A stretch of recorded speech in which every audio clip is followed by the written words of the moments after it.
Welcome aboard the 4 to 7 podcast on the Ascension Podcast Network. I'm Chris. He is Jerry. Baseball is back. We are 12, 13 games or so, Baker's dozen into the 2026 MLB season. Yankees are 8-4 after their first 12. The Mets dropped to 7-6 after their loss tonight to the Arizona Diamondbacks, but they did get the series win though. We did not. Oh, you didn't? 2-3. Oh no.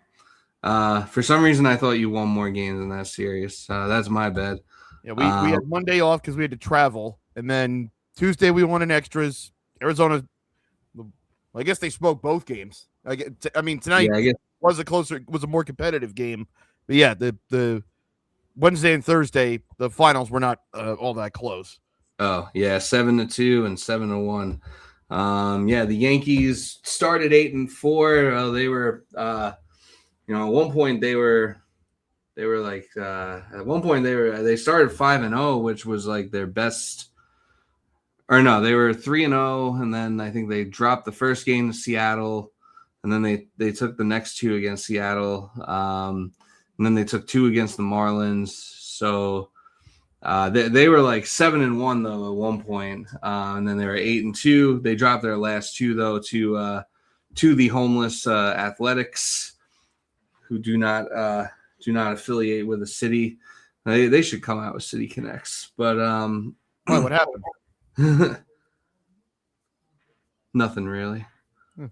I'm sure so. But they should. The Yankees should also come out with City Connects while we're at it. But I want to talk about things that would detonate the internet. It'll be terrible. But we'll talk more about the new City Connects later. But no, I got it. A City Connect for the A's would just say this space for rent. Your city here. Yeah. Want to reach millions? Contact us. Yeah. It would be like that profile picture filter, like the open for work. It would just be that. Jersey patches, like yeah. I don't know. I don't know what the Yankees would do, but I'd be interested to see. I'd be interested to see a Yankee City Connect jersey, just because I don't think we should be exempt from it, and I know that any attempt the Yankees were to make to do anything aside from their usual shit would probably go really poorly and drive a lot of people insane. I think if the Yankees do it, and if they don't, this is if the Mets are going to get a second City Connect, which I don't know either way, but if they do, just wear Statue of Liberty colored uniforms. Like, it's right there. And given the colorway, would probably look good. I mean, hell, the Liberty wear that. Everyone agrees the Liberty shit looks good. Yeah. You could even make it black. Yeah, you could even make it like black, the primary color, and have green be like the secondary. There's a lot of ways to play that. Yeah, so there's definitely something, there's definitely some things they could do, but we'll see. Maybe next year, one of these years, we'll do City Connects for the Yankees next year, and then let's just put the whole City Connect thing to bed. I think you keep an eye on Jazz's cleats. That might be the tell. Yeah, I think there might be some hints there. And then after that, you can. I think you can put the whole thing to bed. But where should we begin? I guess we can start with. The Yankees so far. Pitching has been elite. Probably the best. They probably have the best pitching staff in baseball through the first 12 games. I know at one point they had a ERA of 0.53 as a starting rotation, and I imagine that their starting rotation ERA is still very low. But that sounds sick. I'd love to know. Yeah. And the offense was the offense was pretty hot to start the season, but cooled down a bit. They almost got no hit by the A's today. They were, I think, their last hit against the A's before Ben Rice got the one hit in the shutout today. I think was in like the third or fourth inning. So the Yankees did go like over a calendar game without getting a hit. Ooh. Yeah, that was Ryan Weathers and Jeffrey Springs going band for band today. That was a what the hell is a polar bear doing in Arlington, Texas ass matchup? Yeah, yeah. Ryan Had a Weathers. 1-0 game. You sure? Yeah, Weathers. It's been two starts for Weathers so far, and I think we saw what Weathers could be. We saw what Weathers could be when he's on and when he's good today. I think, obviously the stuff is electric. I think it's just a matter of the command with him. I believe the MLB account posted it before the season when they were doing Dark Horse Cy Young candidates for both leagues. Yeah, he was one of them. And people were like, what the hell? Like these are his career numbers. Like he's never shown it. It's like, I understand, but like the people that really follow, Ryan Weathers was a big deal prospect for a reason. And the Padres have had a lot of those pitching prospects. And guess what? A lot of them turned out pretty good. Like, yeah, you don't, sometimes you got to go to the right guy, the right team. Never underestimate the Matt Blake pitching lab. I mean, like Joe Musgrove was on the Astros and was just a guy, and then went to the Pirates and was just a guy, and then he got to San Diego and he figured it out. Like sometimes the right combination to click, and maybe this is what it is for Ryan Weathers. Like maybe he needs this. Yeah, am I saying he's going to keep this up for 6 months? No, but could he? Sure. It's definitely possible. I'm not expecting a Cy Young. Definitely not expecting a Cy Young season from him. But I mean, I think if he could be, your fourth starter, and if he could be closer to what he is today, most of the time than what he was in his first start, I think you got a pretty fourth starter who could throw like 103 miles an hour. I think that's pretty good for a fourth starter, and he might even end up being the fifth starter once Cole comes back. So yeah, all of a sudden you got the 1999 rotation reincarnated. Yeah. Good Lord. Yeah. You got the 1999 rotation reincarnated with I don't know. You got like 3.5 or 4 guys that can hit basically. I can't talk. As they play in the Bronx every so often, that's life. Yeah, they have been playing that song. Had to hear that song today. It's it still kind of annoys me that they decided to, like, I think they needed to stop playing New York after losses too, but I don't know. And I get that they wanted to stick with the whole Sinatra thing, but something about That's Life being the Yankees lose song, like something about that doesn't sit right with me. I feel you. Like, I don't know. I remember, like, it's like we're supposed to be the Yankees. Like, that's not supposed to be part of life. We're not supposed to accept that shit. I hadn't heard that angle, but I like that. That's the way I look at it. If we played that, everyone would be like, "Oh yeah, that tracks." Yeah, like, oh, that is life. that has been life.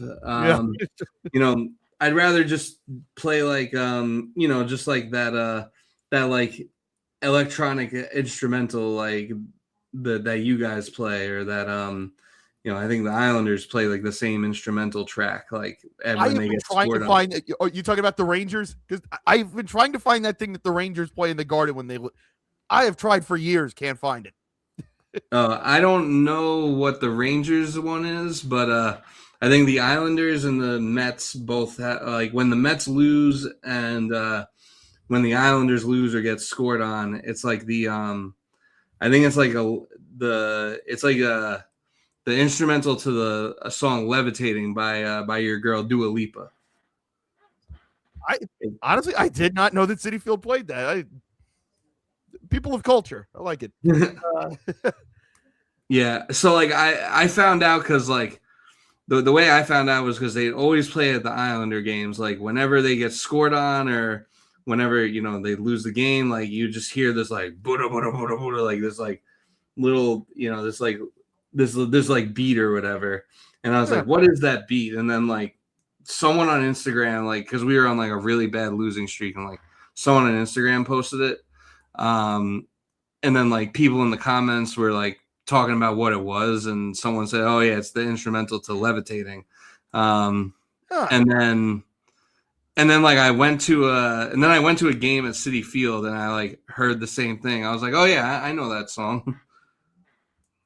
It's a song of losing, I guess. I'm almost positive. I think the Magic do this. If not, it must be someone in the NBA because I know I've heard it in a basketball arena. But somebody plays "Float On" by Modest Mouse after a loss. The first time I heard that, I'm like, hey, that's not a bad idea. It's like, nobody dislikes that song, but also that mood. something that's like, melancholy. But I think we could probably do a little better than That's Life. But so far, pitching's been as good as you've hoped. I guess better, the thing with the offense is it's April. The pitching's always going to be ahead, and nobody's happy with their offense right now.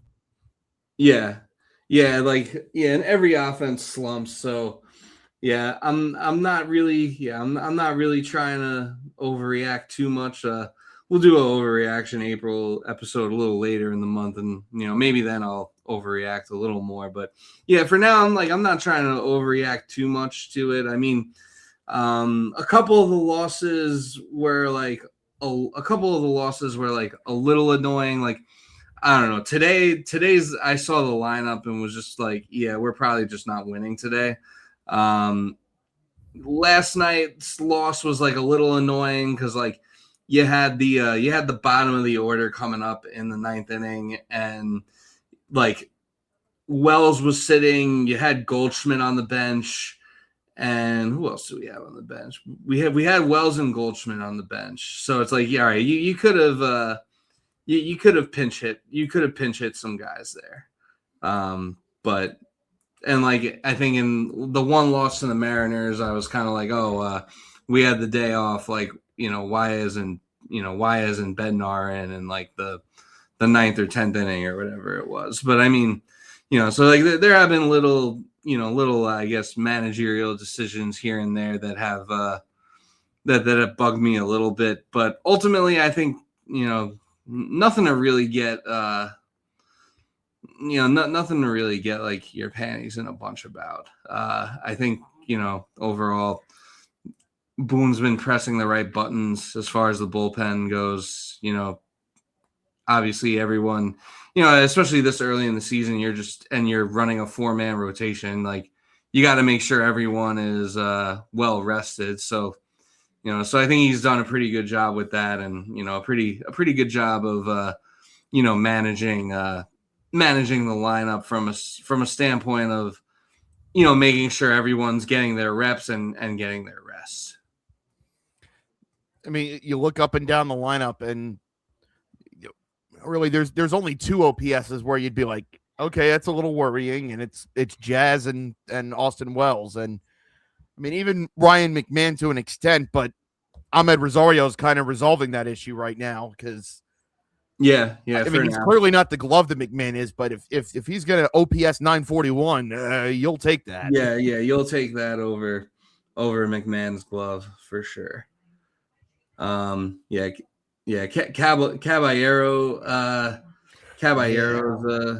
OPS, his numbers haven't been too great either. I was definitely hoping that he would, make it a tougher decision to bring Anthony Volpe back, but it does look like Anthony Volpe will be back on the menu here at some point.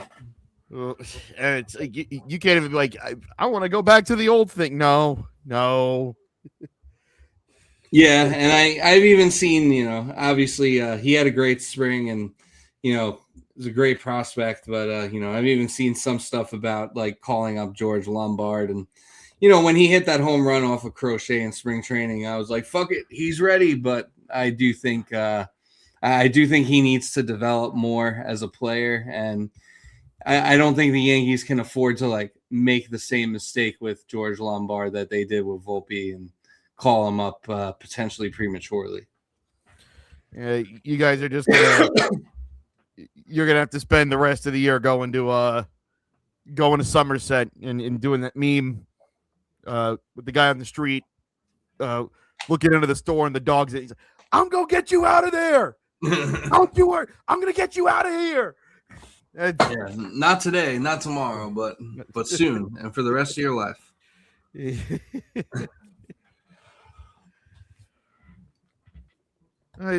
That's me with so many things looking at Binghamton right now. God damn it. Bullpen's also been pretty solid for the most part, with the exception of Camilo Doval. He's kind of been the weak link, but obviously it's a very young season. There's time. The pecking order has basically sorted itself out for the most part. I would say so. I feel like I mean, we could definitely use some more. Bullpen depth.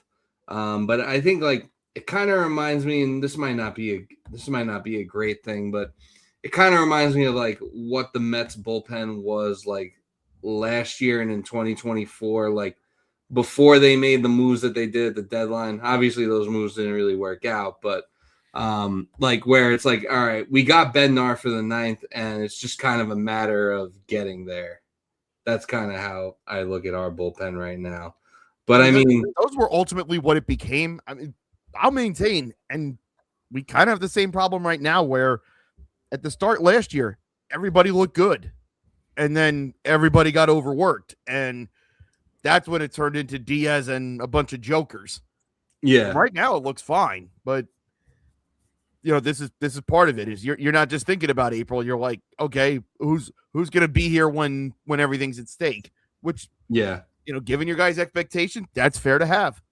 Yeah, but I mean, like Tim Hill has been super solid.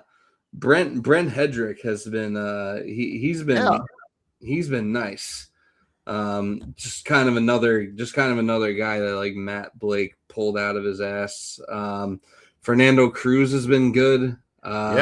Even like Paul Blackburn hasn't been too bad either. So, they definitely got. What's That's that? all I'll say. Give it time. Yeah. Yeah. Also, no, I'm surprised Jake Blackburn not Jake Blackburn. Jake Bird worked his way back in. I thought you guys were done with him.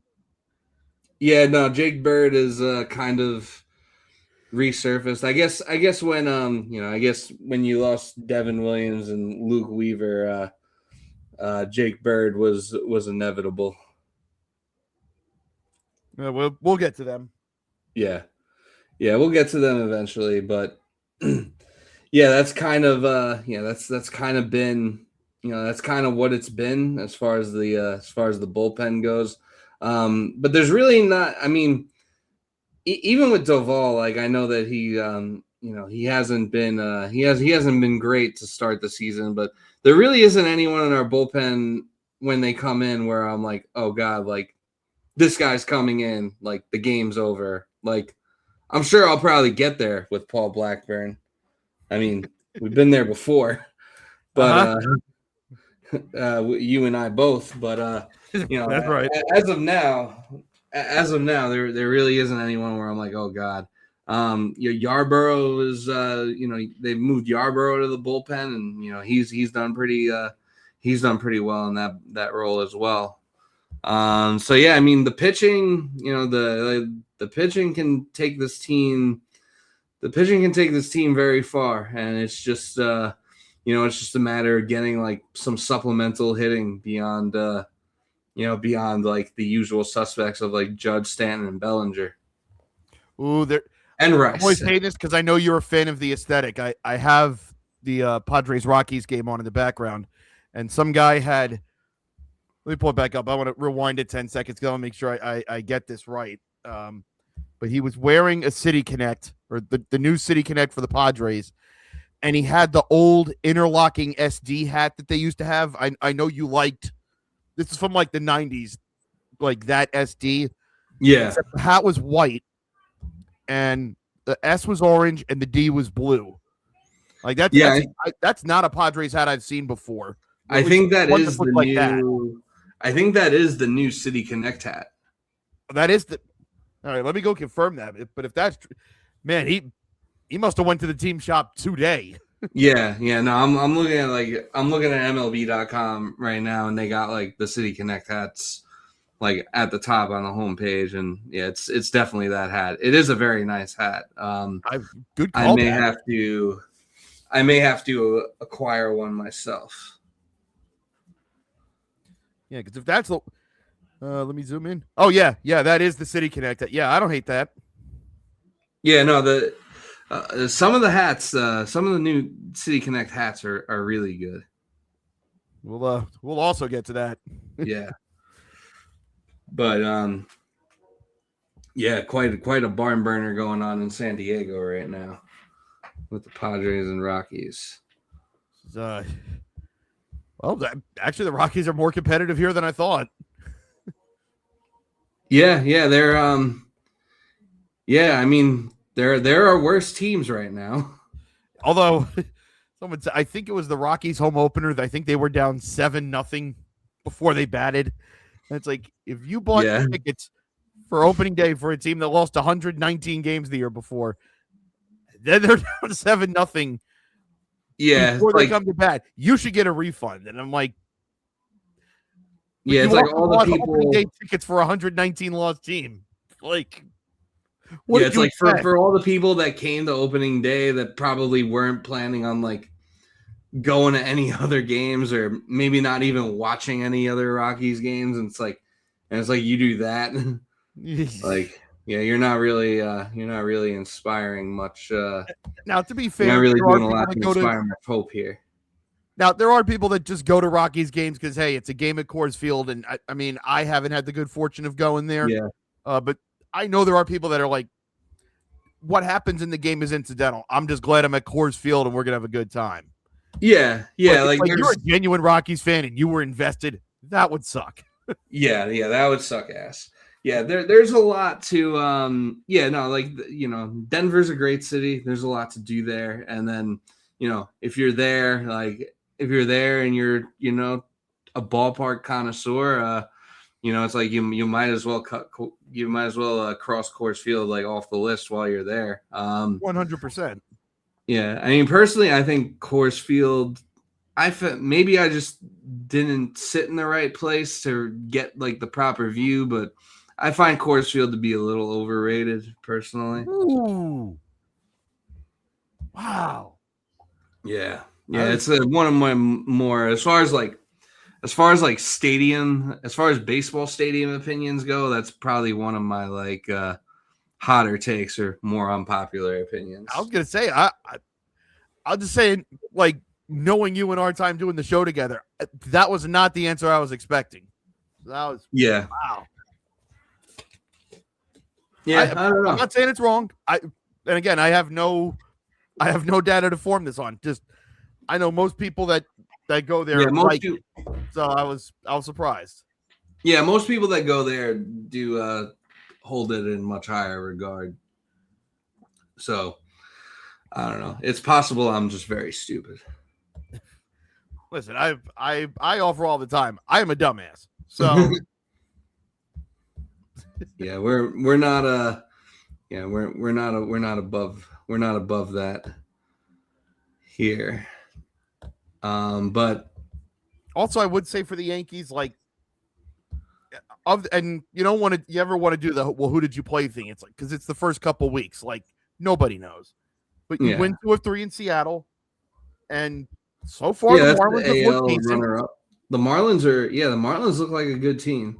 And they weren't a bad team last year either. So Yeah, they really win 2 or weren't. 3 there, like, okay. Yeah. Like the Giants suck, but it is what it is. Let me just, Um, I just want to get this out there right now. I don't think Tony Vitello is lasting till the end of the year. It is not. It's not good. It's not going great. I'd say, I mean, I know that it was discussed, it was briefly discussed, I think, in the Discord that, I do agree that I think like the biggest problem with them is probably just that their roster is like a heaping pile of shit. And it kind of seems like Rafael Devers is like kind of fallen off a bit since he's gotten there. And Matt Chapman's just beefing with everybody. Yeah. Not great. Yeah, but it does seem like the manager is not really doing any favors, and it seems like anytime he opens his mouth that it doesn't help matters either. Now let me say, it's not like it's Ozzie Guillen. Oh my God, why did he say that? It's every time I see a Tony Vitello quote pass on the timeline, it's what an odd thing to say. Yeah, that's basically what I'm like. What? Huh? Yeah, just what was he going for? Yeah, just saying weird shit for the love of the game. No blue check. Although I guess he does get paid a lot of money to be in these press conferences, but I mean, he could not invoke Kanye in a post-game press conference, but he did. Yeah, he could definitely be saying less. That is true. I will say I don't think he I think they ride it out till the end of the year. I think he could be a one and done. But I think he gets the full year. I just think, or maybe they fire him with like 3 games left or something. Okay, yeah. That would Yeah, I don't know. I just don't really like because I think that's basically what the Marlins did with Ozzie Guillen. Like they let him go like for the last series. Yeah, like I think the Giants know, like, you're in the NL West, like you got the Dodgers, who are the Dodgers, and then obviously, Padres still probably have like another year or 2 to compete before they have to like really start blowing it up. And the Diamondbacks, who I feel like you kind of never know what you're getting with the Diamondbacks, but like I don't either. When they're good, but like when they're good, they are pretty good, and so far they look like a decent team this year. I mean, you just had to deal with them. Yeah, it's weird that Eduardo Rodriguez has kept up the form from the World Baseball Classic. I did not expect that. Yeah. Their bullpen, they don't have any lefties, which they're still doing that. That shocked me. But I can't say they're a flat out bad baseball team. Like definitely. No, you have definitely not bad. Corbin Carroll, you have Perdomo, you have Gabriel Moreno, you have Marte. Like on paper, that's a good team. Also, Jordan Lawler's already out for 8 to 10 weeks, so there goes that. Wow. Jordan the King. My God. Yeah. Rest in peace for the next. Understand? You think you? My real '90s WWF watchers. Do you think you let out the King, Jerry Lawler? Ah! Oh man, Jordan, I didn't mean that. we were more riffing on Jerry Lawler than anything. Yeah. No disrespect to either of the Kings. No.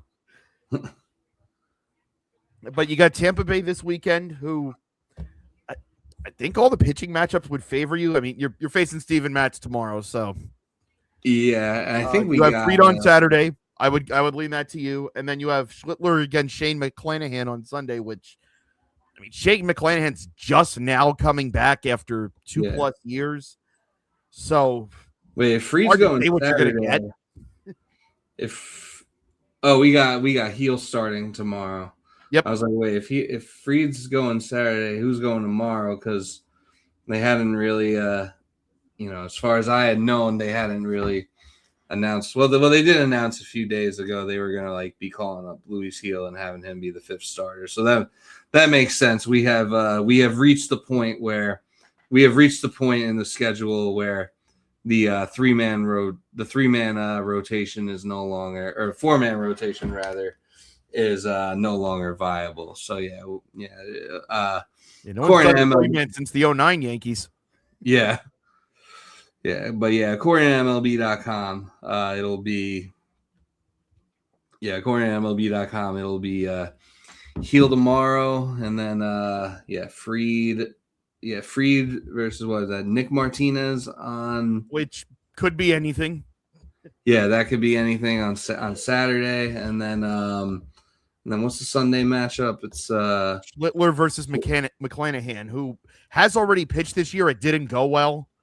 Yeah, and he's like nobody bring up that I haven't pitched for the feel good stuff doesn't matter. Like, I'm here.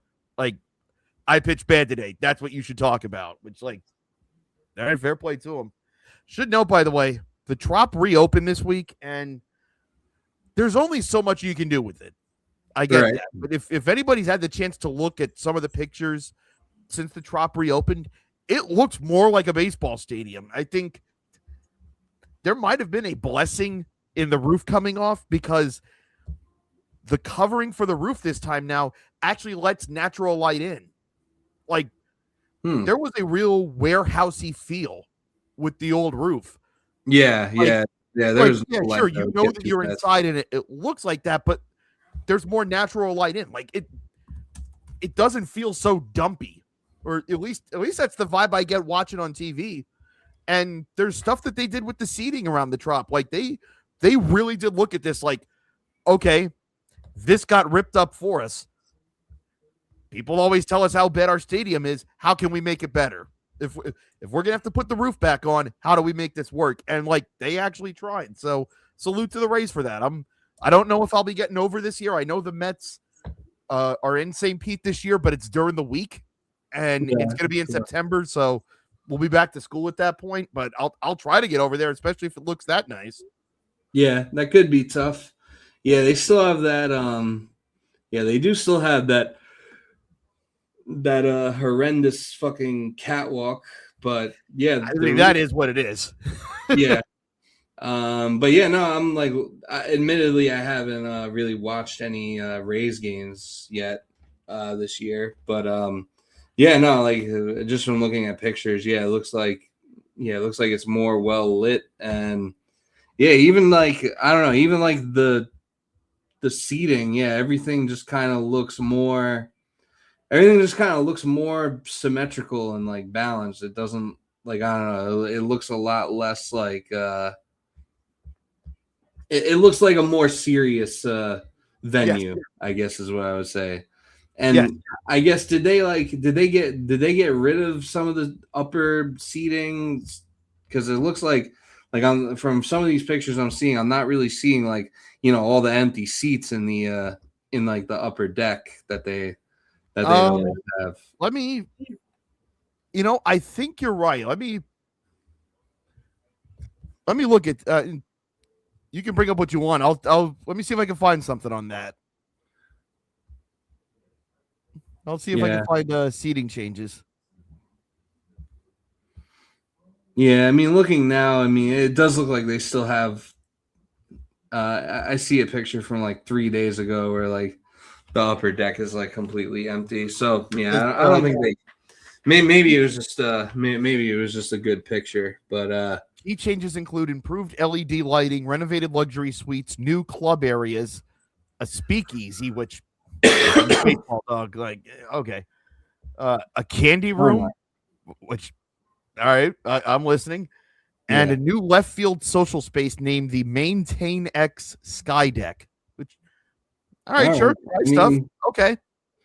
Yeah, I mean, if people go to games to like hang out too, and obviously with like, with what the Rays are projected to be this year, if you're you kind of got to make the best of the time that you have remaining in the Trop. Like, so Yeah. you might as well make it. If the team's not going to be any good, you might as well make it. At least kind of try to shed the reputation that it's like one of the worst stadiums or worst facilities in baseball, and not only for players but also like as far as like a place for fans and for people to go and hang out and enjoy like a night out, enjoy a baseball game. Yeah, I gotta say, like, just looking at all this stuff, like I don't know if excited is the word, but it's like, okay, I'm kind of looking forward to the next time I get to go over there. I want to go see what this looks like in person.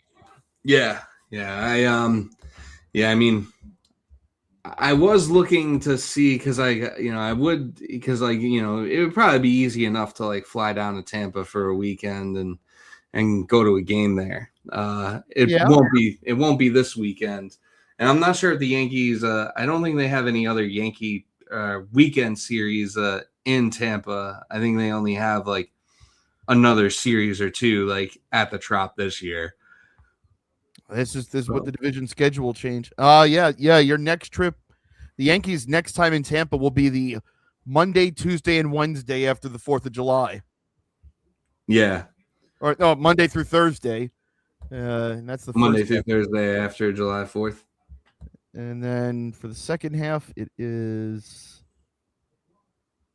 that it? No, that can't be right. I think that might be it. They only go twice. That's crazy. Yeah. This is the new balanced schedule. Yeah. Wow. Yeah, no, it is. Yeah, no, it is pretty insane. But yeah, with less division games, it's insane. I feel like growing up, it's like, we played. Obviously, you played your whole division 19 times, and it felt like almost every season or every other season we were opening the season in Tampa, or we were opening the season. Like in Japan against Tampa. I remember that. Yeah. And they would always be, and no matter how bad they were, they'd always be a pain in the ass, even especially like early in the season. So that is kind of crazy, but yeah, it'll be our first. It'll be our first of 2 trips to Tampa for 2026.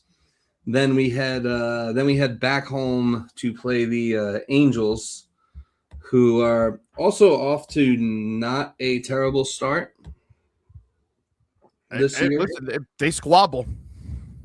Yeah, they do squabble. And Mike Trout still a pretty good baseball player when he's healthy.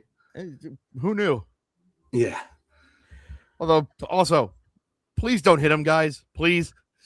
Like, can we get one more, at least one 140 game season? Yeah, I would love a full healthy season of Trout, because I feel like people need to be reminded of like how good Mike Trout is. It's so hard for me as someone who appreciates him and feels like, I think the talk of like, you can't feel too bad for him, he picked his lot, that talk is good. There is part of me that's like, yeah, but I would like to see him like play a game with stakes, like, so people can be like, oh, that's the big deal. Yeah, I do feel bad when people are like, well, if he gets traded, it's only ever going to be to Philadelphia, and I'm like, hey, keep that shit down. Yeah, I mean that would probably be the most likely destination for him, but I just don't think it's my Trout. I just don't think it's happening. I just don't think it's happening at this point. And yeah, like for me, it's like I don't feel bad for him. Like I never feel like, oh, poor Mike Trout, he's stuck on the Angels. It's more like, oh, like Mike Trout gets hurt like every year, and that's what makes me feel bad, because he really was like on the trajectory to become like, I think he was on the trajectory to become the GOAT, or one of the GOATs. It's Griffey-esque, I always say, because it's, we're going to get to a point where people that didn't see that first decade are going to look and go, man, you guys talk about how great he was, but like I see all this and it's like, no. You had to Yeah, be there. Yeah, no, It's like it's he did all definitely this, and it's like that's still selling him short. Like Griffey in totality, it's like, yeah, he had 660 homers. Like, yeah, we're telling you, like he was better. He didn't hit. He had just over 600. That's what it was. It's like, yeah, he stole all these bases, had the Gold Gloves. Like he was even better than that. Yeah, no, he was Like, better than his peak. service. He was better than his peak indicated. It's definitely a you had to be there situation. You can't just like, as great and as useful as a tool as like baseball references or baseball savant or Fangraphs, whatever site you want to use to get your baseball information and your baseball stats. I mean, they're all great in their own ways and all useful in their own ways, but as great as it is, you can't just pull up Ken Griffey Jr.'s baseball reference page and think that tells the whole story. Like, I know like that's kind of what I do. Like when like a player from the past who I didn't really get to see play, which it's not really happening anymore. Like we're pretty much at a point where every player that gets like inducted into the Hall of Fame pretty much is like someone that we at least grew up watching, if not like. Right. Or maybe even like, kind of adults and watch them. It's like it's scary to think about like guys going in. It's like, man, I remember them getting drafted, or I remember watching their college. Like that's jarring. Yeah. It's like speaking of I college, remember Ichiro debuting and he's in. Like, what is anything? Yeah. Speaking of college, a little fun fact. So I was at the, so I went to the, like Pirates Mets, like opening series, That's right. at Citi Field. And, I believe it was the, third game. They had on the scoreboard, they had like a fun fact stat or whatever. And I think it was because McLean was pitching that day. And, I think when Carson Benj was batting one of his at-bats, they said that, Carson Benj and you just mentioned college, so it just made me think of this. So I just want to say it before I forget. But they said that Carson Benj and Noel McLean were both teammates, I believe, at Oklahoma State as two-way players. Yep. And then the guy sitting next, because I was like talking to him, I was like, I mentioned something about it to my friend, and then the guy sitting next to me said that like not only were they both two-way players at Oklahoma State, but Carson Benj threw more strikeouts in college than McLean did, and McLean hit more home runs than Carson Benj did. That's right. There's MLB posted on their account on March 5th, 2023. Benj struck out 5 and McLean homered in the same game. Yeah. How about that? Yeah, I didn't bother to verify it or fact check it because the guy just sounded like enough of a sicko that I just figured he knew what he was talking about.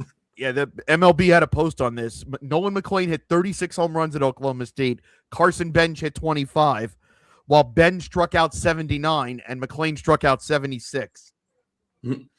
Also, on a much lighter note, in the second game they were doing like some trivia thing in between innings during the second game where it was basically like name that 90s cartoon or whatever. Like, they'd show like a picture of the characters and they had a guy and, he'd have to like name what show it was or whatever. So the first one was Doug and the guy was just like, Chuck. Shit had me dying. He called him Chuck. There was a TV show called Chuck, but it was not animated. But that's still funny. I actually didn't even know that there was a Chuck.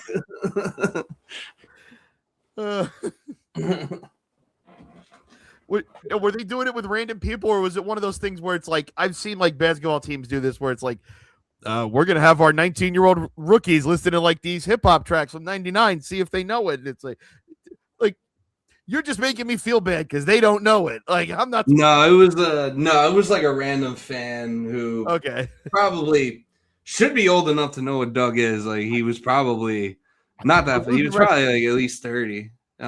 Probably not sober. Maybe that's why he said Chuck. Yeah, maybe. And then he got Cat Dog right, and then Ren and Stimpy was the last one, and he said something.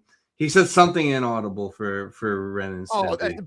No, see, now I'm upset. Like, how are you not going to know Doug and Ren and Stimpy, but you know Cat? No, I'm not having that. Yeah, as a matter of fact, that makes me think he might be he might even be like a little younger. Like, I feel like if you didn't catch Ren and Stimpy and Doug, but you caught Cat Dog, you're probably like either one of the last of the millennials or like one of the first Gen Zs. Yeah, because Cat Dog was like, that might have even been in the 2000s. Now that I want to say Cat Dog started like 1999, early 2000s. That sounds right. Yeah. But by the way, anything else that stood out at the opening series at Citi Field other than freezing? Because I had to text you on the Saturday. And I'm like, man, are you good? Because I did appreciate the check-in. That Saturday game was pretty brutal with the cold.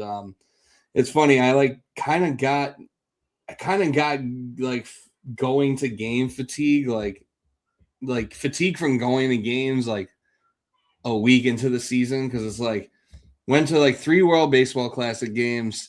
I went to a Pitt College game like at the end of February. And then the 3 World Baseball Classic games. And then the three Pirates games against the Mets, and then went to the also went to like a Nets game and an Islanders game, but then went to the Pirates home opener on Friday, and then after that,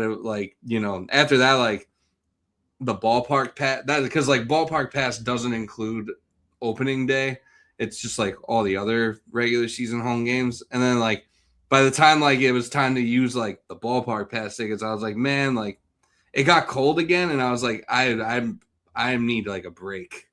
No, that's fair. Yeah, but yeah, I got like going to outside cold events, like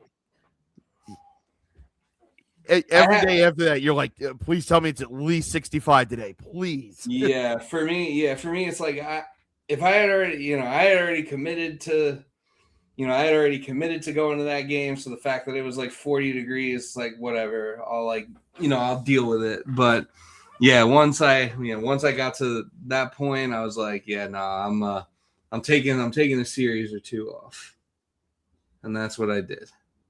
Man, if I'm keeping my eye on whoever the Padres trade Mason Miller to, and I swear to God, it better not be someone in the NL. Oh boy, I swear to God, it better not be any of the 4 other teams in the AL East. I'll say that much. But do you think they trade him this year? Could be. I don't know what the Padres are. Yeah, and they are right at 500 right now. So obviously, yeah. Although while we're on the subject of Mason Miller, how fucking cool is him coming out to Blind by Korn? That's another one of those like you had to be there type deals to understand like what that hit like in 1996. Or just like, yeah, being 11 years old and just being like, what the fuck is this? Yeah, I mean, yeah, the way he comes out to it in the way he comes out to it though, and because that is part of the entrance. It's not just the music. The closer can add. He can put a little something to it too, and depending on how you time it, oh yeah, the lights, so sick.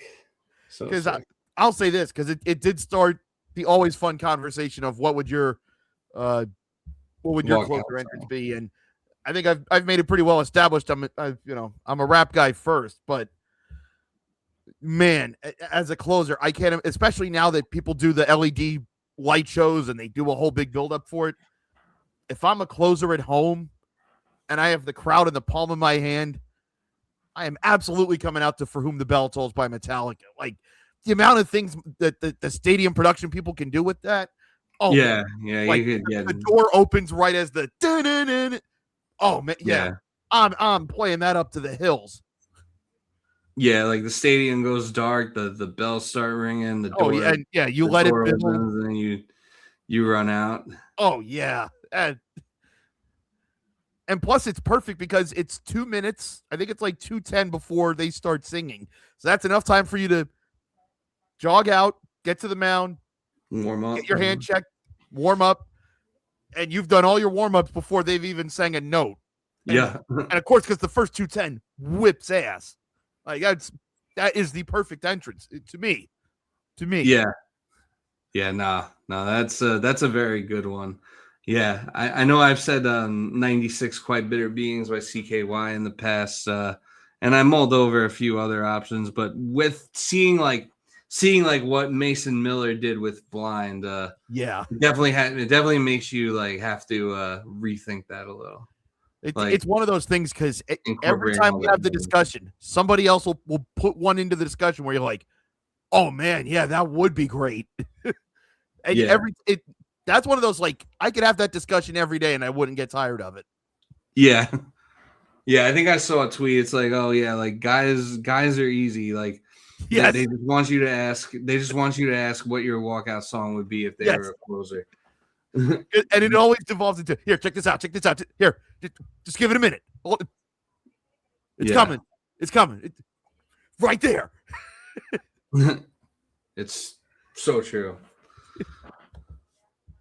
Yeah, but yeah, I don't know if they'll trade him this year, but yeah, obviously, yeah, Mason Miller has been just absolutely lights out. In fact, I think he's kind of exactly what we need. It would be sick to have Mason Miller and with Blind, and then David Bednar with Renegade. That'd be a sick 1-2 punch. Although I don't know if they really allow you to do it for more than just like the ninth inning. I forgot what Devin Williams was. I know he had something different in Milwaukee, and I forget what he had with you guys, but he's got a Kegelok song, which, all right, I'll take that. Yeah. Edwin Diaz has lost all of his aura. He gentrified it. Yeah, he gentrified it too far. And yeah, it's like the Timu trumpets now. Yeah, people are like, oh, this is just Med fans coping. It's like, no, we literally got the dude who did the trumpets up. Like he wanted to come over and play it, so we invited him. You don't just call up a random dude with a trumpet. That's not how this works. Yeah, it's like, no, this actually kind of sucks now. But I think we should. Yeah, as far as what else stands out with the Yankees. Yeah, I don't really have much else. I think we pretty much touched on anything. Just keep, it's a little annoying you lost the series to the A's, but whatever, it happens. Just keep stacking up wins. Just keep winning series. Everything will be fine. But I think we should get into some Mets talk. On a related note, I pulled up the Mets warm-up or entrance song list, and I think I have figured out what's wrong with David Peterson. He warms up to Post Malone, and boy, the alarm bells are ringing. That is. Uh-oh. Yeah, I don't like that at all. Yeah, that's not arm angle, great. velocity, like missing barrel, like none of that matters. He's warming up to that shit. Yeah. I think we there's so much data, so much analytics. When you really try and like go under the hood, as some people like to say, like when you try to go under the hood to figure out what's going on with a player that's struggling, but sometimes it really is just as simple as their walkout warm-up music. Yeah, it's like just this shit does not slap. Yeah, no. It's the opposite slap. At least it's not Jelly Roll, I guess. I guess it could be worse. But condolences to wrestling fans. Yeah.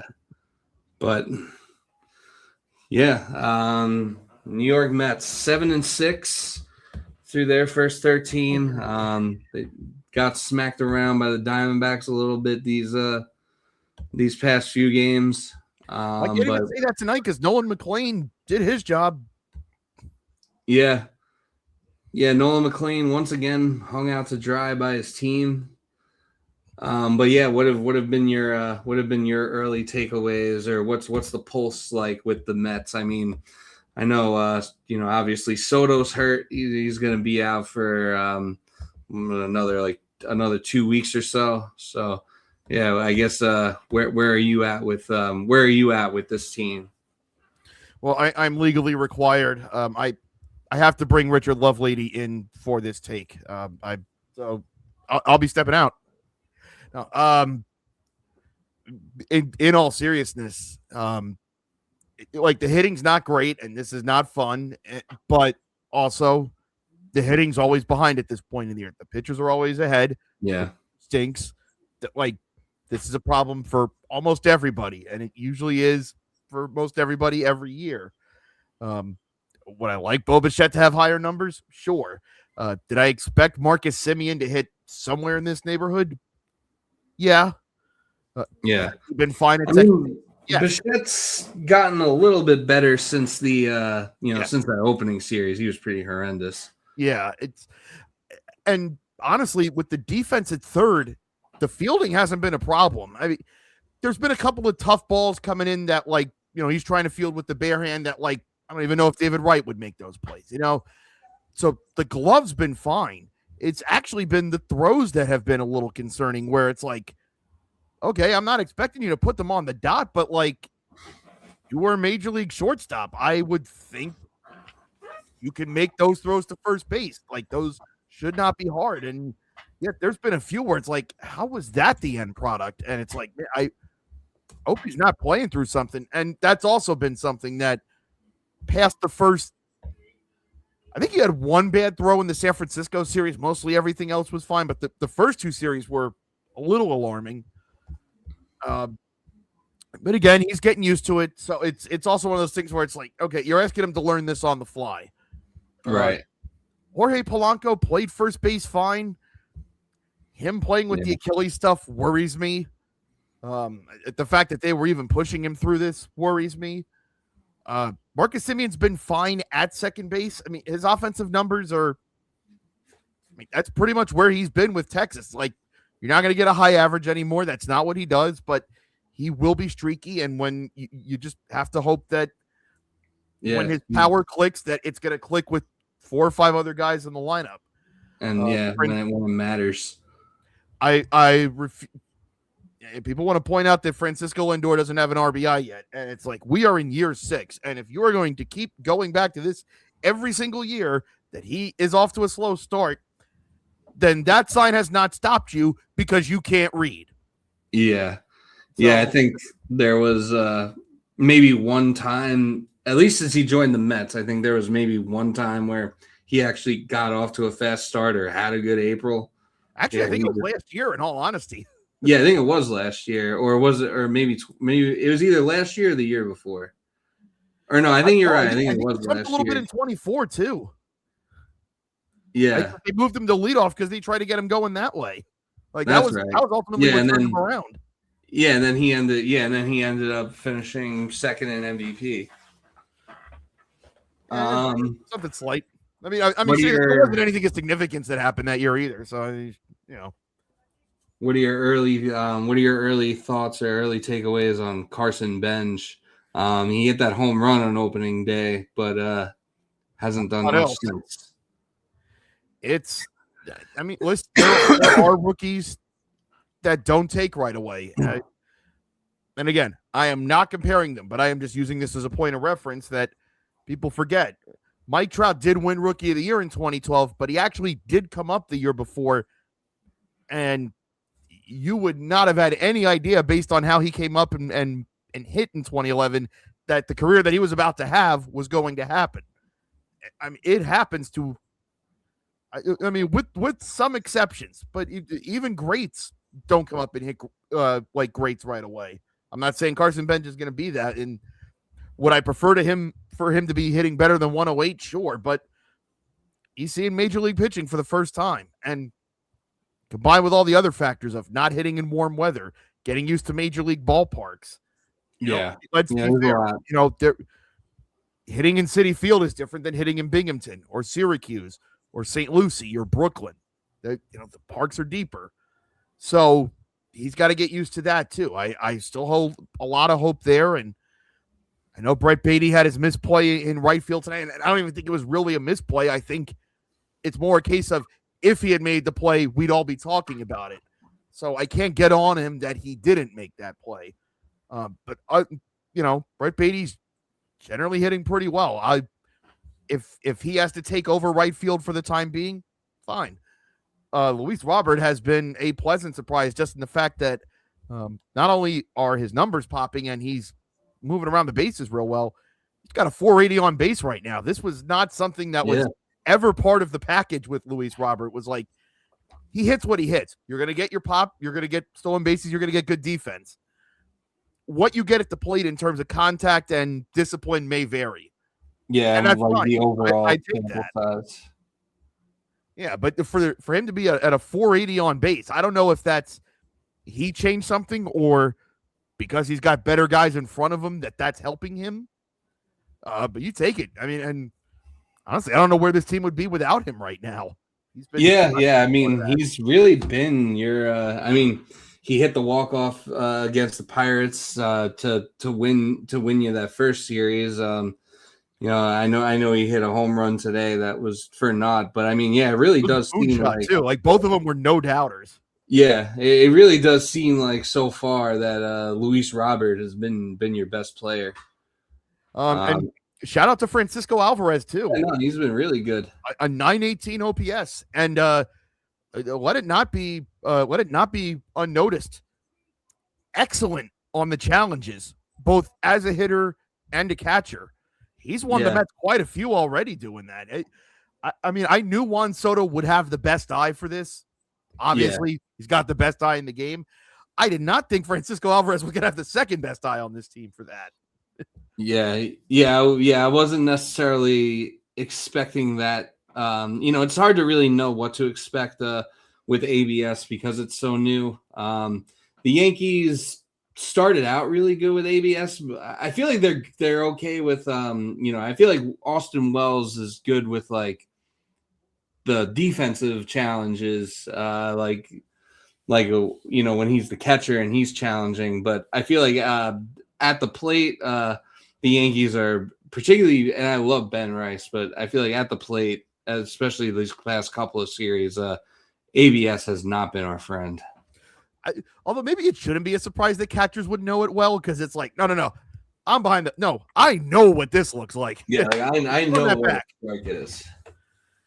No, and there has been a little bit of discourse around ABS because like it's like you're calling a pitch that like a tenth of the a millimeter of the baseball caught the strike zone and you're turning that from a ball to a strike. Like it's like, listen, we have the technology and like if any part of the ball catches a strike zone, it's a strike. Like I don't know what you want.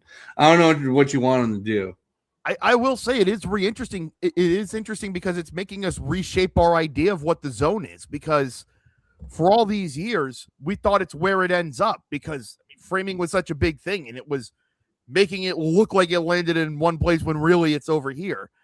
And now it's this idea of, well, it's this magic area. And if you touch any of that, that's a strike. And it's like, wait, also, are we doing it wrong the whole time or have they, also like apparently, I think it was always like, it was where the ball was when it crossed the plate. But now apparently it's like, it's now apparently it's like where it is like halfway across home plate or something like that's where it's kind of almost like not to compare it to like what's a catch in the NFL because I think it's a lot more cut and dry than that, but it's almost kind of revolutionized like what's a ball and what's a strike in a lot of ways. Or I guess if you're gonna make a parallel from football, it's almost like figuring out where do you consider him crossing the plane? And it's like if a ball is coming out of a guy's hand as he's coming across the plane, it's like, all right, well, where is it a touchdown? Is it like like how much of the baseball how much of the baseball needs to touch that line to be crossing the plane into the strike zone? I will say though, maybe the best side effect of this is I don't think we took into thought the comedy that would come from this, because every home stadium enjoys when their guy challenges it, whether it's a catcher or a hitter. Oh yeah, winning one back.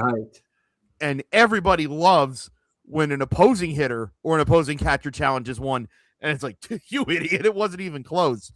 Yeah. And as we saw in the first series with the Red Sox and Reds, if everybody has that one umpire that they just have it out for, and it turns out that guy doesn't know what the hell he's doing, oh, we're just going to laugh at this guy for 3 hours. Sick. Yeah. Was that CB Buckner who? Yeah. And it made me think, you know what we got to do, Chris? We got to unretire Angel Hernandez and Joe West and have them work with ABS just to let them know you are not that guy. Yeah, just to see what happens. Yes. I mean, it might be counterintuitive to to baseball's efforts to, try and shorten the game with the pitch clock. If we have Angel Hernandez and we have to like challenge like every single pitch, we might be going back to an average game time of 3.5 hours. That's their 8th challenge win, and they still maintain 2. This is unbelievable. Yeah. Yeah, they've used 12 challenges and still have both remaining. It is to the point, because that game in Cincinnati happened where like 6 of the 8 got overturned on him, and then like the umpire scorecard came out the next day, and it's like he actually missed 26 ball strike calls, which like I've never heard that for anybody. Yeah. And then like 3 days later, it's he missed a safe out call at first, and he's looking at the plate. Like, yeah, I almost wonder, like, are they sending him in deliberately? Like, yeah, I think protesting. Like, what? I wasn't. I think I missed this game, but I think one of the games when the Yankees were playing the Mariners, the Yankees had to use like 5. They had to use like 5 ABS challenges, like in like an inning or something crazy, and they won all of them. Yeah, they won all of them. And then Boone went out and like flipped out on the umpire. It was like, if you could just call us right, like we wouldn't have to fucking do this. I feel how I feel about Boone, but it's like, yeah, if my guys are seeing it, you just suck. Why aren't you? And and if there is one thing Boone has like always been good at, it's yelling at umpires and getting ejected. I'd say that's probably his best quality as a manager. He does make it theater. I'll give him that. Yeah. But yeah, I kind of think we might not. I'd be shocked if CB Buckner was still working by Memorial Day. I think he's going to pull an Angel Hernandez. We're just going to wake up one day and it's like, oh yeah, he's done. Yeah. Yeah. I'm sure he'll get like, quit fired or something like that. Like, you sure you want to keep doing this, pal? No, I don't. Yeah. Like, we got a nice severance package for you. You don't have to become the next Angel Hernandez and continue to embarrass yourself in front of. I don't want to go to court, just buddy. Yeah. But it is cool to see like how it's, because we went to that spring training game like last year, and that was like my first time really seeing ABS like in action, and that was kind of where I got like to the point where I was like, because I was a bit of a boomer about it at first. I was like, I don't know, human element, framing, and this and that, and like framing still matters. If anything, like it's added more art to the framing. Yeah, because and I remember thinking initially, it's like, well, if this is just going to be a thing now, then what are framers going to do? But if you do make it where it's only 2 challenges, teams are going to be diplomatic about it, because I've seen that happen over the first dozen games where you see a team challenge a 3-1 call, or not a 3-1. Well, 3-1 call would make sense because it could be a walk, but like an 0-1 call with nobody out and 2 on, and it's a 6-1 game, and you'll see the announcers be saying, "Man, I don't know if that was the best use of a challenge call. That clearly was not a strike, and now they've only got 1 for the rest of the game here, and you're down 5. You don't know when you might need this. What if you come back? What if you're trying to come back? Or, what if you get this to 6-3 and then you need to get out of a jam in the 8th inning so it can stay a 6-3 game? You only got 1 now. Like, Yeah. I think that's why teams were working this out in spring training, because we got to know who we can trust with this. You can't give everyone the same room to challenge, because, like we said, when you have a Juan Soto, yeah, sure, challenge all you want. Yeah, he gets a green light at all times. I think Judge gets the green light to challenge whatever he wants, and obviously he'll benefit a lot from it because of all the low strikes that are called on him. I think like it seems like a general rule that they're just not letting pitchers use the challenges because they're too emotional. Yeah, and it is one of those things that pitchers talk sometimes about. It's like, man, I never liked when I had that umpire, and it's like if you badmouth a guy, or if you show him up with a challenge, I guess, which we talk about the emotion part of it. Like, yeah, that is something that might. It's like, yeah, you might win that call, but what call are you going to lose later? Yeah, or like that might factor into their decision making. Like, if you're already in the mindset, like, oh yeah, like this umpire sucks, he always hoses me. Like, you're going to be like more likely to challenge something like very early on that it was maybe not the most strategic use of a challenge. But I kind of wandered off on the framing, but for two challenges, there's still going to be hundreds of pitches a game where that's not going to get challenged. So that skill, and then, it's not going to be unchecked anymore, but it will still be a skill that is needed. Yeah, and I think like you could even. I wonder if we'll even get to a point where like maybe a pitch is like a strike, but the catcher tries to kind of frame it as a ball to get the other guy to like waste a challenge or something like that. Man, that's pretty good. Yeah, or like I don't know, stuff like that. But I think there's a lot that can still be done with it, and obviously it's like I think there's also like framing a pitch as a strike to the point where maybe it was borderline, but you did such a good job framing it that the batter doesn't even think to frame it, or they're like, oh, that was too close to. Was too close for me to like use a challenge on this. Also, I do want to credit, as far as guys who have been good in the early part of the year, Mark Vientos. Resurrecting before Easter. Let's just put that out there. And it looks like he's going to get a lot more run now that Polanco's hurt. I assume he's going to be the guy at first. And there was a play with him tonight throwing home. Again, I can't totally put that on him, because the runner coming home, like, it would have taken maybe a perfect throw would have got him. Admittedly, Vientos didn't give that. Yeah, but I think even a perfect throw might not have got the runner. So, which I do want to point out for Arizona, it's their third baseman right now is Jose Fernandez. I looked it up. His middle name is Luis. You just got to be Jose L. Fernandez, man. This is bigger than you. Yeah, for sure, for real. Yeah, no, I actually, heard of that guy. I think I put in like I think I tried claiming him in one of my leagues. Ooh. Just because like I needed. There's one league where it's like I think he's shortstop eligible too. Yes. In certain leagues, so it's like there's one league where I just like Mookie Betts is my shortstop, so he's hurt. So like I need another one, and then I picked up Cole Emerson, and then he got hurt. Well, no, he is playing. He just had to come out. Yeah, Emerson. Yeah, because I have him in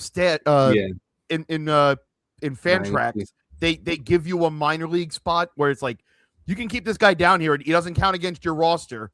Like a taxi squad. Yeah, it's like you know he's coming. So if you want to stash this guy, you're good. Yeah. But with the Mets, pitching wise, this is what worries me. Is it feels like nothing changed from the second half of last year. In that, I mean, Nolan McLean's been fine, not a problem. Freddie Peralta, I throw out the first start because it was windy that day. Like most other days, if you throw, I think it was 5 innings and he struck out 8 guys, you would feel pretty good about what would have happened. It's just that 3 fly balls got out that day because the wind was blowing out. So toss that one aside. Looking at the other starts from against Pittsburgh, 5 innings, 6 hits, no walks, 7 strikeouts. He just got burned on the fly balls. Like, that one tough, but did enough to keep them in the game. Yeah, it happened. Well enough in St. Louis. Didn't get any run support. Pitched well enough and actually got screwed on an ABS because it would have been a strike 3 to end the inning that Arizona challenged, got overturned. They kept the inning going and they ultimately chased him out. So Freddie Peralta hasn't been bad, but I think for what we were hoping, leaving a little to be desired, especially with the expectation that he was going to be the ace of the staff. Clay Holmes has been good. He's been great. I got no complaints there. Senga's been solid too. Kodai Senga all of a sudden just throwing hard again, which the velocity did come down a little bit on Sunday, which was to be expected because he was going on. Do we have a game-ending play here? We might. Oh no. Padres game. Oh, that's a bad throw to the plate, man. His velocity, I think, was down by 1.5 miles, but he was throwing on 4 days rest as opposed to 5, which they are apparently going to stick with a 5-man rotation right now. And Manaea's just going to piggyback, which I forget where his first appearance came, and it didn't look good. Yeah.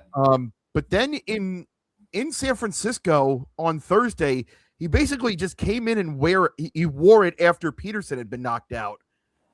And sometimes you just need a guy who could do that, and that worked out because that allowed them to set up the bullpen for the rest of that series, which 2 of those games were close, and they won the next 3 in that series. So, even though it wasn't pretty and that game wasn't fun, ultimately it did serve a purpose. Now, the worry there with Manaea is that his velocity keeps dropping, and it's just, how long can you afford to stay with that? I don't know. That I think there might have to be a real decision with him coming. I don't think we're at that point yet, but there are some not good signs there.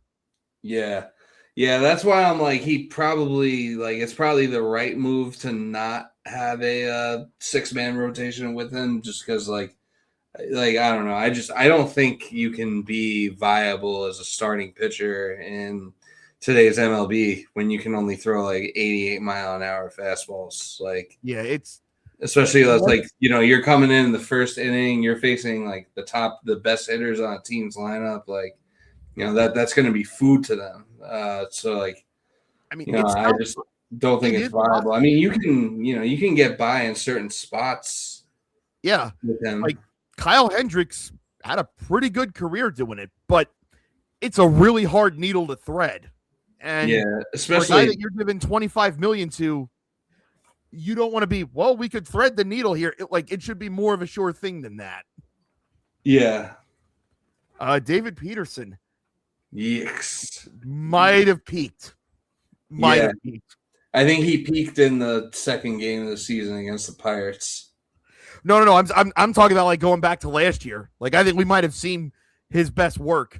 Yeah. I mean, he did pitch pretty well. Really a strikeout pitcher, but ever since then, it's been bad. Just looking at the numbers, he pitched well against Pittsburgh, and the fact that the Giants were barreling him to the degree that they did, it's okay, if Devers gets you, hey, it's Rafael Devers. Matt Chapman gets you, okay. Willie Adames gets you, okay. They all were. Everything coming up, even the outs were loud. And then the same thing happened yesterday. He just never looked comfortable. And even he's not walking guys, which used to be an issue for him. But again, it's just all contact that they're squaring up. And is that a correctable thing? Is there a, is he tipping his pitches, which not great that we're in the second week of April and we're saying this. Yeah. You already have to have that discussion. Or is this just what he is? And, were we lucky to just get a really good 12 months out of him between the second half of 24 and the first half of last year? the bullpen's been mostly good. Dicky Lovelady, sit down. I didn't say you. Yeah, no, not you. It is bad as a reliever to have negative .4 WAR already. That's kind of insane. But Brooks Raley's been good. Tobias Myers, I think, has been deployed very well. I like the role that they have for him. And he's someone that if they do want to go to a 6-man rotation, could easily fill that. Devin Williams has been good. Luke Weaver's numbers are going to get a little bit inflated because of tonight. But like honestly, that was really Luke Weaver's first real stumble. Yeah. I've generally been happy with the results there. Huascar Brazaban, the meme might actually be true. Huascar Brazaban is really good when you don't have an idiot in the dugout telling you to throw him every day. Yeah. It might be right. When you ain't got a bitch in your ear saying you got to pitch every day. No, they might be right. AJ Minner, I believe, will be starting rehab next week, so they'll have 2 legitimate lefty options, which, again, hopefully this means the end of Richard Lovelady, please. Yeah, like, for good. It was kind of funny, like, the first 3 times, but, yeah, it's him and Jared Young can take the same cab out of here, please. I'm beyond done already. I'm sure you drive the cab yourself. Listen, I got driving experience. But the results have been generally good with the bullpen. But it's the same issue we saw last year. The bullpen was good at the beginning of the season last year. Then they had to keep coming in earlier and earlier in the game and had to keep doing that for months. And then it got to a point where you couldn't trust anybody beyond Diaz. And part of me tonight wanted to see McLean come out for the 7th inning, which they did. And it was, hey, buy another inning. Try to buy these guys a night off. And I know the Diamondbacks hit him. It wasn't as if they hit him hard. Like, before McLean came out of the game, they were just finding holes. And it got to a point where, you got to take him out. But I think, with somebody, whether it's one of these nights where Senga's throwing really well or Holmes is really throwing well, try to get one more inning out of them. Like this, I think to me, that was the most easily identifiable problem. Was there were even nights and this was a thing early on last year where it's like, you could have given the starter one more inning. Like, why not give your bullpen a night off? And I hope Mendoza's learned that lesson, because it feels like there's been times this year where things have happened where you're like, we went through this last year. Like, do they not remember that? And that's and that was kind of that was like the undoing. Like the fact that Lovelady kept coming in game after game. It's like, we did this shit with Ryan Stanek. Like, do they not remember this? So this is one of those moments right now where it's like, okay, this team needs to show me what's going to be different. And that's not entirely fair to them because Soto's out right now. And if Juan Soto's out there, like it's the old line about, I think you've probably heard this. I think it was the Monday Night Crew was going to do a Colts game. And I think Gruden might have said, like, hey, I noticed you didn't do any reps with the backup. What's the deal? And the offensive coordinator was like, listen, if 18 goes down, we're fucked. And we don't practice fucked. Yeah. Like, you can have Lindor and Bichette and whoever in there, but like the whole point of your lineup is to have Juan Soto elevating everyone else. And right now they don't.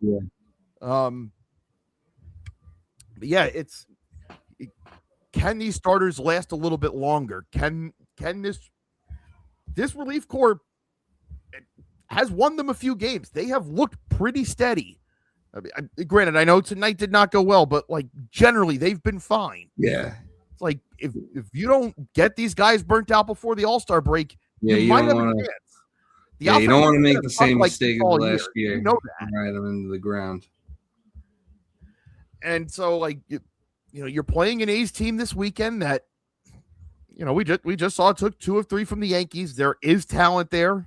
The matchups for this weekend, it'll be Holmes tomorrow against JT Ginn, who was a Met draft pick, I believe was in the Chris Bassett trade, if I'm not mistaken. Then Senga on Saturday afternoon against Jacob Lopez, and then It'll be Peralta on Sunday against Darren Savali, who I was joking all winter like that was going to be Stearns' answer for the rotation, which now I kind of feel like he's going to throw 8 shutout against us, like just to shove it in my face, right? Like that's how this works.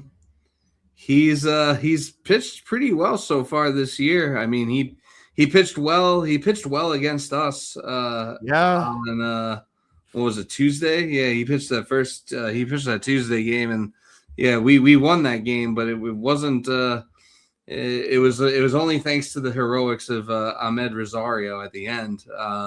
But Aaron Savali was kind of locking us down. He only gave up 2 hits through 5. Had the 1 run given up, and he had 4 walks, but he had 6 Ks as well. So, he's been pitching pretty well. And it is A's pitching on the road, which since they moved to Sacramento, we've seen how that's gone. On the road, they've been fine. So, yeah. And then it'll be a tough 6-game road trip after that because they'll have to go to LA for 3, and the back end of that will feature Yamamoto and Ohtani pitching. So, oh boy. And then they have to go to Wrigley for 3, and they'll face Edward Cabrera in game 1 there, which Edward Cabrera so far has looked like the guy they traded for. So there's that. Although, big blow for the Cubs. Cade Horton will be out for the rest of this year and at least the early part of next season. Second Tommy John for him because he got one in college, which I did not know. Yeah, that stinks. I got the notification the other day because he was on one of my fantasy teams, so had to drop him. Yeah, didn't want to, but it had to be done. But now I will point out for the Mets after that 6-game road trip, they'll come back home, 3 against the Twins, 3 against the Rockies, 3 against Washington. So it'll soften up a little. Just win your series this weekend against the A's, which if you're a serious team, you should. Yeah. Split the 6-gamer against the Dodgers and the Cubs. I don't think any Met fan would be upset if they went 3-3 against those 2, especially with some of the pitching they're going to see. You take that. Yeah. And then it softens up for you. And that's where this offense should start to click, hopefully. Yeah. I think, if you could go 500 on the road trip and, kind of be treading water and be 500 when Soto gets back in a couple of weeks. And when you get that, when the schedule starts to soften up at the end of the month, I think you guys would be in pretty good shape. I think, I'm sure.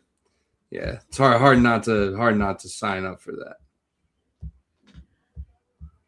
I mean, and other than that, this is, like I said, we've seen, Marcus Semien has been a good defensive second baseman. I think ultimately that's what they got him for.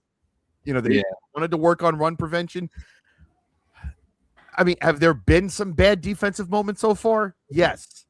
But do they look like a better defensive team to this point so far? Yes.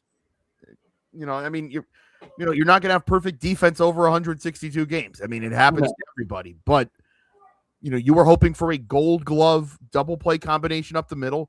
They've gotten that so far. It's been weird just trying to get all this lined up. It feels like on the nights where they're pitching really well, they're not getting the hitting. When the offense comes together, it's, well, are they going to be able to score enough? Are they going to be able to outscore their pitching? And it's just like if they could get all of these, if they could get all the meters to line up the same way. Yeah, if you could get all the buttons to press without turning one off. Yep. Yeah, it's the way she goes, especially early in the season. But yeah, and obviously we're not the only team dealing with it, but it seems like right now, we got the starting pitching and the bullpen buttons on, and the run support button is way off. It's like this one. Nope. This one. Yep. Nope. Now these two this way. Yeah.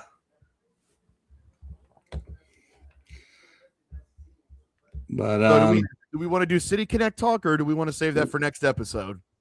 No, let's do. We could close out with City Connect talk. We don't have to go too in depth or go over every single one. We could just kind of, just give our thoughts on it real quick. Yeah. I'll be honest. I kind of think they all stink for the most part. The Braves one is pretty cool.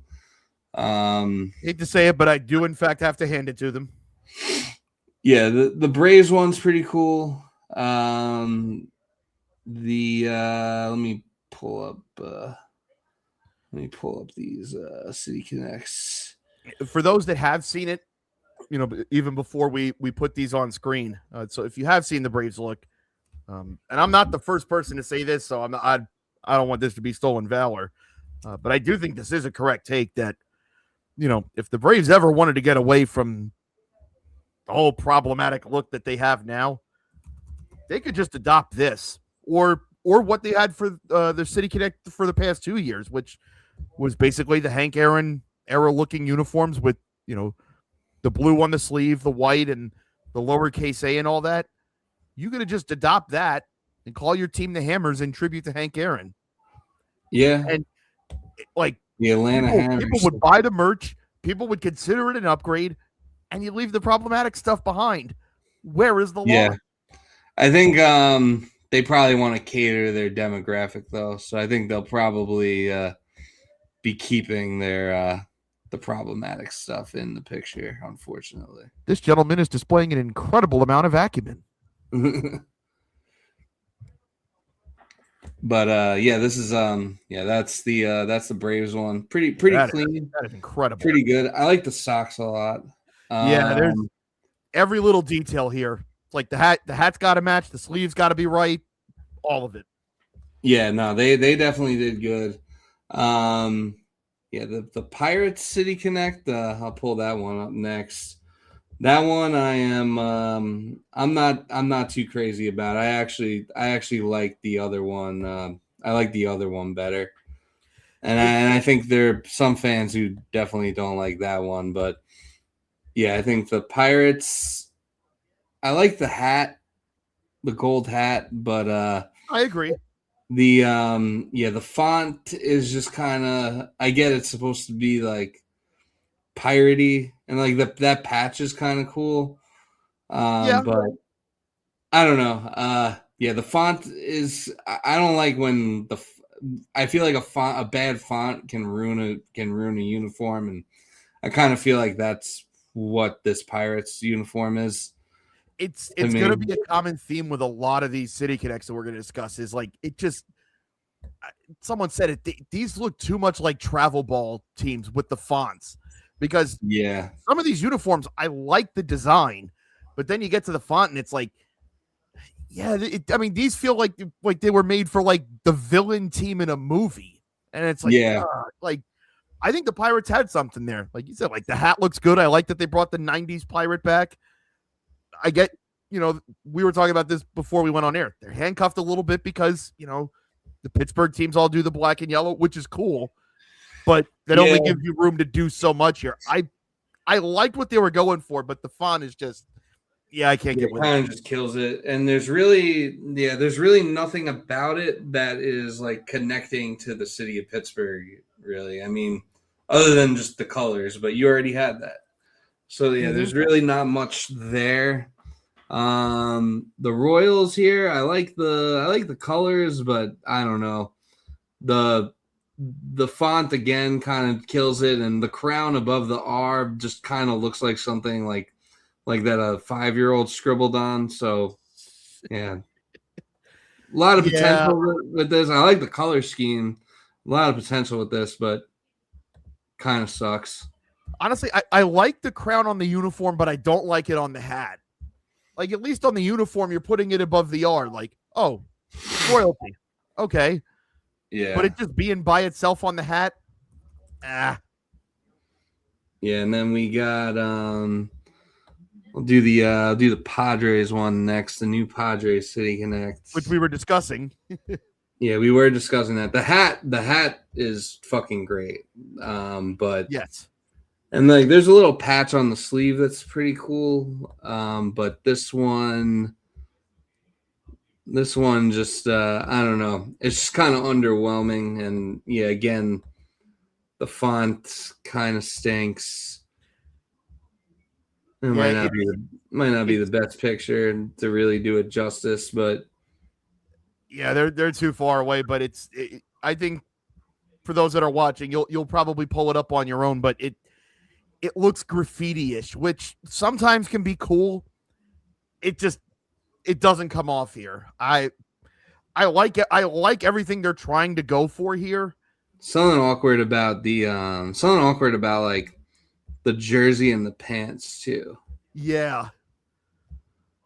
I don't even mind like the stripe on the pants. Like they were trying to do the blue and orange there. I don't even hate that. Be a better picture.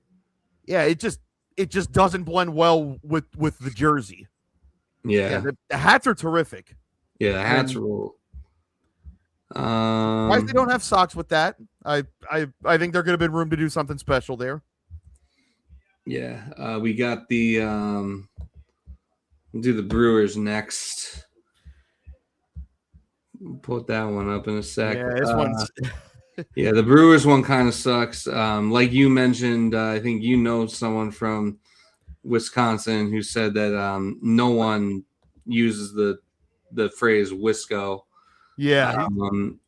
I do like this kind of this cartoonish looking baseball player with the glove and whatever they got going on there. Like the patch is cool. My friend told me that apparently that cartoon that you're looking at, that apparently was a real thing. Like that is the original Milwaukee Brew, which it was from like something in the paper in 1901. I think that does have roots.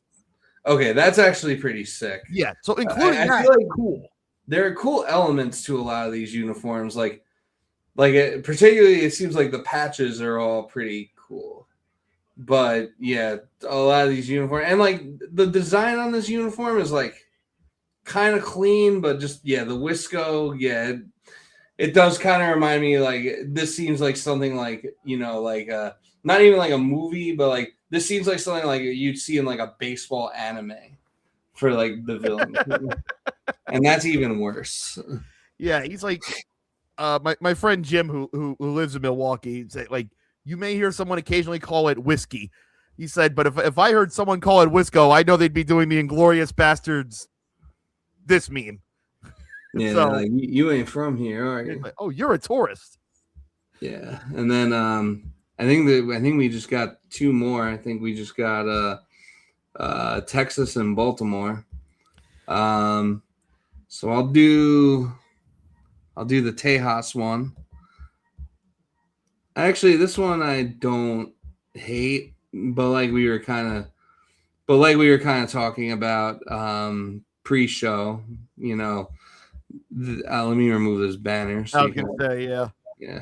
But like we were talking about pre-show, it's like you're this like anti-woke baseball team basically is like what the Rangers are. You had a statue for like a cop who like went after Mexicans. Like that is on the record. Yeah, like basically just like a wannabe ICE agent. And you don't do Pride Night. They're like the one team that doesn't do it. And we know how Brandon Nimmo gets down, and I'm sure he's not the only one who gets down that way. So I don't know. Wearing these just feels like it just feels disingenuous. But it is actually a pretty cool uniform. Yeah, I know I've said that about the Dodgers before, like when they just slap Los on the uniforms and it's like, here's our Latin uniforms, which I always shook my finger at. But like, when the Dodgers were pressed, when it was happening right outside their stadium last year, like the Dodgers stepped up and we're basically like, no, you're not. Yeah. So they live their raps. To me, the thing, like you kind of said, it kind of feels like the Rangers were over here being like, here, buy our new merch in tribute to our Mexican fans. And with the other hand, they're going. Yeah, it's like when to make a Jets reference, it's like when Jake Asman was like bitching up and down in a storm that he didn't want Aaron Glenn to be the coach. And then they hire Aaron Glenn, and he starts selling Aaron Glenn T-shirts, and then he continues to bitch about him as a coach after they lose a few games while continuing to sell those T-shirts. Fuck Jake Gassman, that's all. And then last and maybe least, we got the B-More Orioles.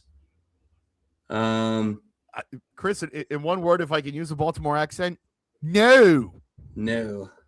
Yeah.